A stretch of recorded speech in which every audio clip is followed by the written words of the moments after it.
Hello my lovely students, welcome to Ganit Vigyan. मैं हूं आपकी ट्यूटर शालिनी। आज की वीडियो में हम प्रैक्टिस करेंगे एक्सरसाइज 21A के क्वेश्चन नंबर 5 to 8 की। नोट्स के लिए हमारी वेबसाइट ganitviggyan.in पे विजिट कीजिए, लिंक आपको डिस्क्रिप्शन बॉक्स में मिलेगा। Question number 5 state which of the following statements are true and which are false. तो फर्स्ट है every circle has a unique centre. हर एक सर्कल का एक यूनिक सेंटर होता है, तो हमें पता है कि जो सर्कल होता है उसमें एक ही हमारे पास सेंटर होता है। So this statement is true. Each radius of a circle is also कोड टू दी सर्कल। कोड क्या होती है? कोई भी एक ऐसी लाइन जो आपके सर्कल को दो पॉइंट्स पे टच करे, उसको कोड बोला जाता है। लेकिन जो आपका रेडियस होता है वो तो सेंटर से सर्कल को टच करता है, तो रेडियस सिर्फ आपको सर्कल के सरकमफ्रेंस को एक जगह पे टच करेगा, लेकिन कोड में कंडीशन होती है कि दो पॉइंट्स पे वो आपके सर्कल को टच करे वो लाइन। तो ये हो गया false. Every circle has a unique diameter, this is also false. अब यहाँ पे यूनिक मतलब कि एक होगा, लेकिन यहाँ पे डायमीटर, तो ये भी हो सकता है डायमीटर, ये भी डायमीटर हो सकता है, तो ये फॉल्स आ गया। Fourth one is a line can meet a circle at most at 2 points. एक लाइन जो है वो एक सर्कल को 2 पॉइंट पे मीट कर सकती है। जैसे हमने ये लाइन ड्रॉ की तो उसने ये पॉइंट ए और पॉइंट बी पे उसको मीट किया, तो this is true. A circle consist of infinite number of points.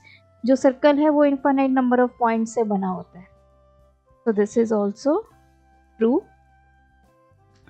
Sixth is a secant of a circle is a segment having its end points on the circle.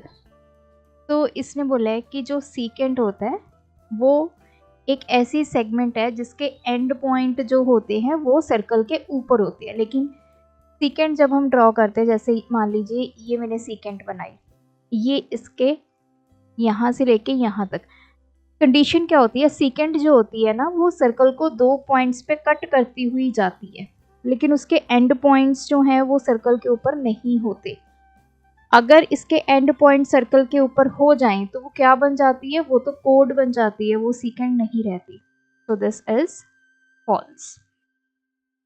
One and only one tangent can be drawn to pass through a point on the circle.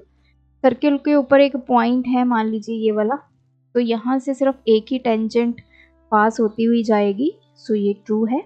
One and only one tangent can be drawn to a circle from a point outside it.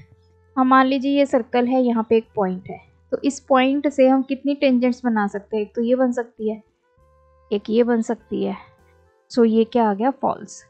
One and only one tangent नहीं बनती, इसमें हमारी कितनी tangents बनती हैं? 2।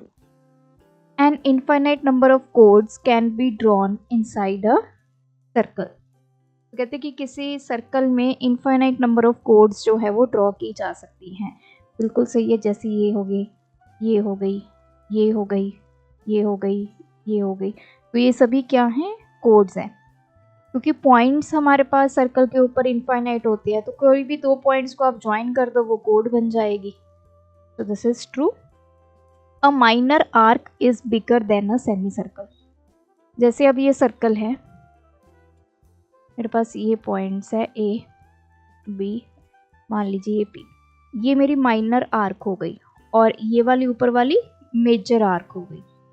तो कहते हैं जो माइनर आर्क होती है वो सेमी सर्कल से बड़ी होती है, so this is false. Semi circle से बड़ी हमारी मेजर आर्क होती है, माइनर नहीं होती। ये वाली मेजर आर्क ये हमेशा सेमी सर्कल से बड़ी होगी। Question number 6, filling the blanks. Dash is the longest कोड ऑफ अ सर्कल। किसी सर्कल की लॉन्गेस्ट कोड किसको बोला जाता है? ये जो सेंटर से पास होती हुई जाती है, इसको हम क्या बोलते हैं? Diameter. Every point on a circle is dash from its centre. हर एक पॉइंट जो भी सर्कल के ऊपर है वो सेंटर से इक्वल डिस्टेंस पे होता है, ये हमें पता है, is at equal distance from its centre. The perimeter of a circle is called its, जो ये पेरीमीटर होता है सर्कल का, जैसे हमारा रेक्टेंगल होता है, ये बाउंड्री को हम पेरीमीटर बोलते हैं, और सर्कल की बाउंड्री को, जो पेरीमीटर है सर्कल का, उसको क्या बोला जाएगा, सर्कमफ्रेंस।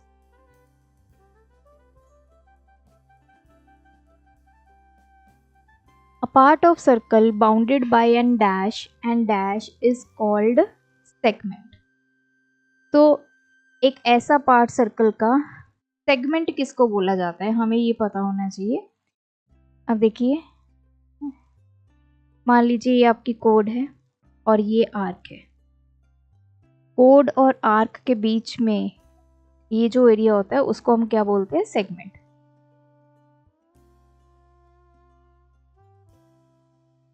नेक्स्ट है सेक्टर। सेक्टर कब बनता है, अब जैसे ये आर्क है आपकी, ये आपके रेडियस है, रेडियस और आर्क के बीच में जो ये एरिया है इसको बोला जाता है सेक्टर। तो ये आ गया by an arc and two radii at its end is called a sector. A dash of a circle divides the circular region in two parts each called a segment. तो कहते हैं कि अब ये है, ये हमारा माइनर सेगमेंट है, ये हमारा मेजर सेगमेंट है। तो आपके सर्कल को दो पार्ट्स में डिवाइड किया किसने, this one, this is called code, जिसकी वजह से मेजर और माइनर सेगमेंट्स जो हैं वो बन गए।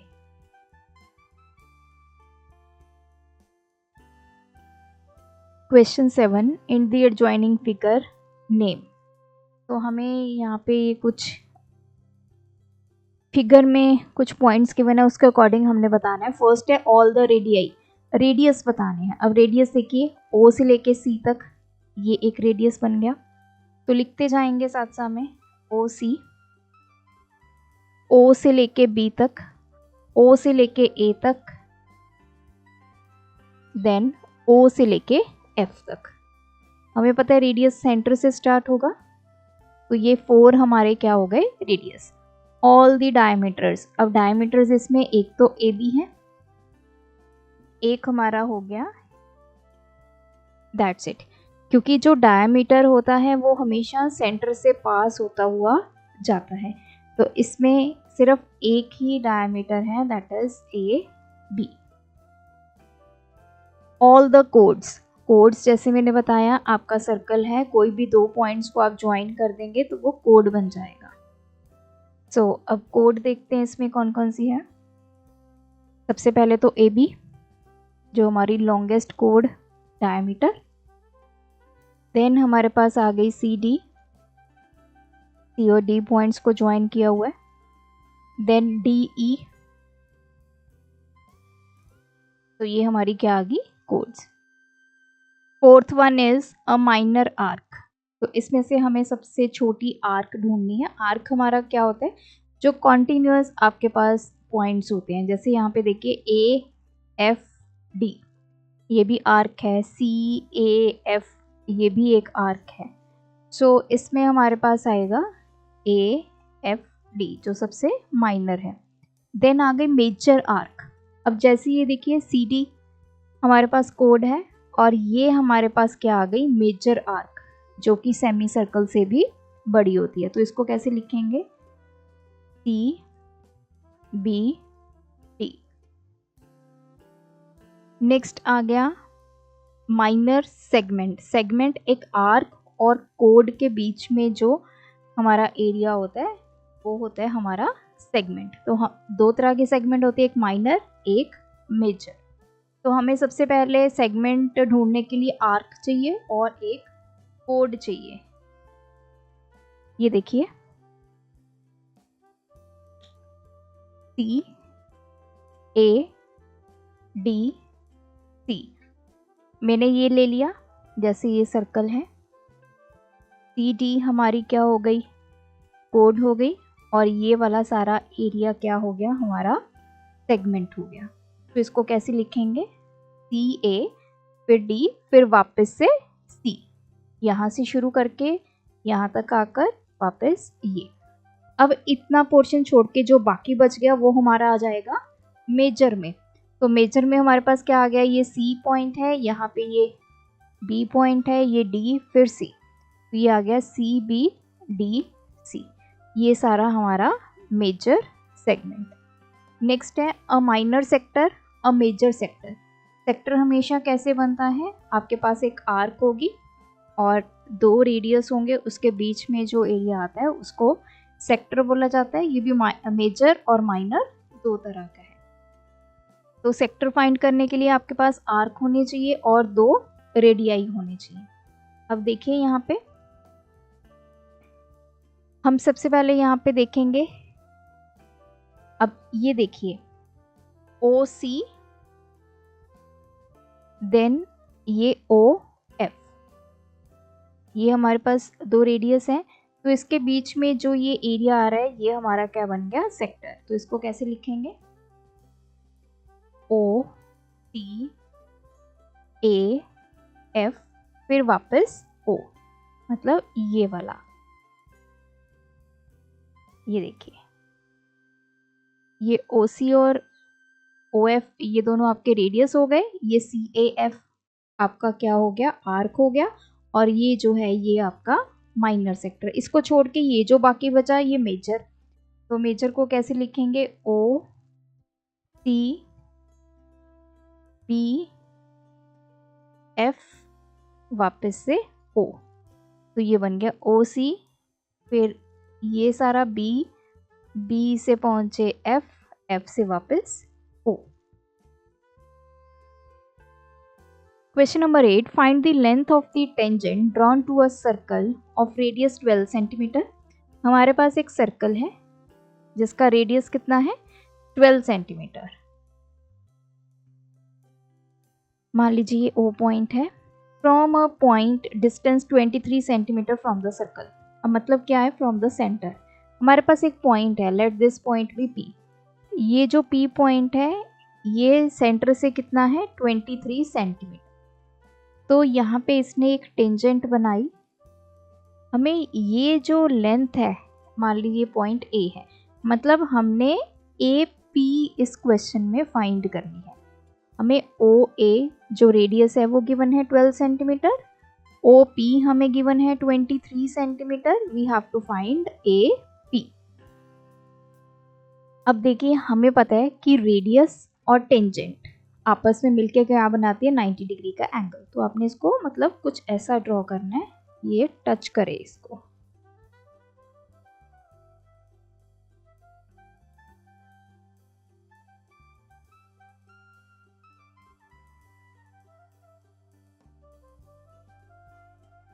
कुछ ऐसा। तो ये एंगल कितना हो गया हमारा, 90 डिग्री। रेडियस और टेंजेंट मिलकर 90 डिग्री का एंगल बनाते हैं। So angle O A P, O A is perpendicular to A P. अब ये राइट एंगल ट्राइंगल बन गया। In right angle triangle O A P, hypotenuse square is equals to base square plus perpendicular square. So hypotenuse O P का square, base हमारे पास O A का square plus perpendicular. So values put करते हैं, 23 का square, ओ ए 12 का square, और A P हमें फाइंड करना है। 23 का स्क्वायर देख लेते हैं,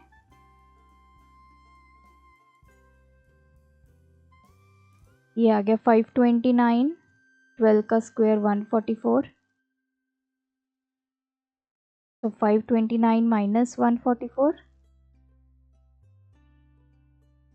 तो ये हमारे पास आ गया 5, 12 माइनस 4 8, 4 माइनस 1 3।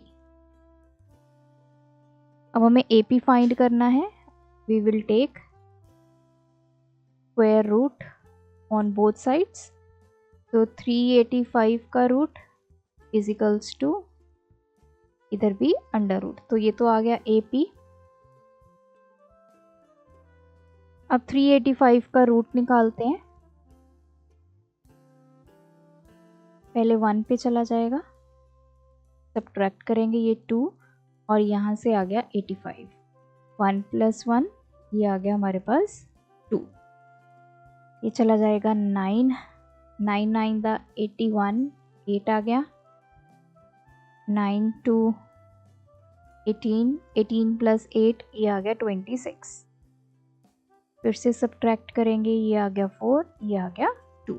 यहाँ पे 29 + 9 ये आ गया 38। अब देखिए ये छोटा नंबर आ गया 24, तो हम क्या करेंगे, यहाँ पे डेसिमल लगाएंगे और यहाँ पे लगा लेंगे 2 0। तो स्क्वायर रूट में ऐसे ही करते हैं, अगर नंबर छोटा रह जाए नीचे तो हम डेसिमल लगा के 2 0 ले लेंगे। अब ये फिर से जाएगा, चेक कर लेते हैं किस पे जाएगा। 385, 5 से कर लेते हैं, 5 5 25, 42, 6 पे चला जाएगा, 6 6 36, 3